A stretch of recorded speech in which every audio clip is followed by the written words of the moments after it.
जब हम रात को अपने घरों में चैन से सो रहे होते हैं, कोई हमारे देश का जवान बर्फ़ में, कोई जंगल में और कोई बॉर्डर पे खड़ा होता है ताकि हम सुरक्षित रहें और ये भारत हमेशा जिंदाबाद रहे।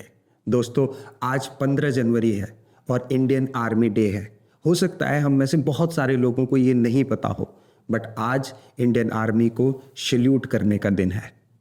दोस्तों, ये सिर्फ एक डेट नहीं है, ये एक दिन नहीं है, ये डिसिप्लिन, देशभक्ति और बहादुरी का दिन। कमांडेंट इन चीफ बने थे, तब से लेके आज तक भारत इस दिन को इंडियन आर्मी डे के रूप में 47-48 की पहली इंडिया पाकिस्तान वॉर जो कारगिल में हुई उसकी बात करें, जो इंडिया ने जीती थी। देश आज़ाद होने के बाद पहली लड़ाई वो भी इंडिया ने जीती थी।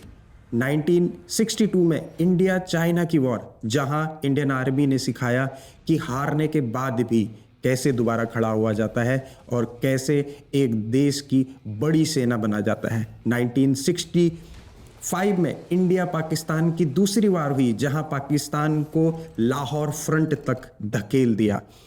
1971 की बांग्लादेश लिबरेशन वॉर, जो हिस्टोरिकल वॉर मानी जाती है, उसमें 90,000 से ज़्यादा पाकिस्तानी सैनिकों ने सरेंडर किया था, वो भी इंडियन आर्मी के सामने। और दोस्तों, ये वॉर थी जहाँ पे इंडियन आर्मी को ग्लोबल आर्मी का, ग्लोबल मिलिट्री पावर का दर्जा दिया गया।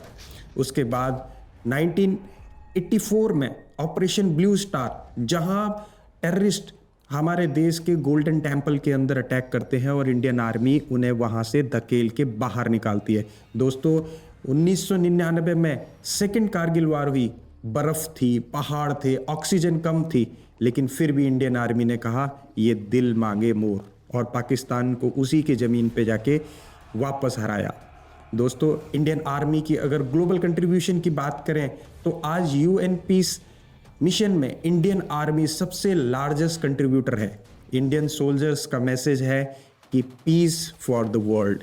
इंडियन आर्मी जब भी गन उठाती है तो सिर्फ वॉर के लिए नहीं, लड़ाई के लिए नहीं, उसके साथ बहुत सारे ऐसे ऑपरेशंस में भी काम करती है जहां लोगों को राहत पहुंचानी होती है। चाहे वो ऑपरेशन राहत की बात करें, देश से बाहर किसी और देश में जब भी आपदा आती है, भूकंप आते हैं, अर्थक्वेक आते हैं, तो नहीं होती, वो एक माँ का बेटा होता है, एक बहन का भाई होता है और एक बच्चे का हीरो होता है।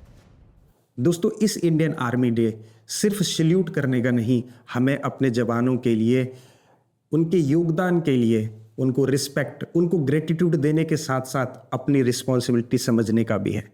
जय हिंद।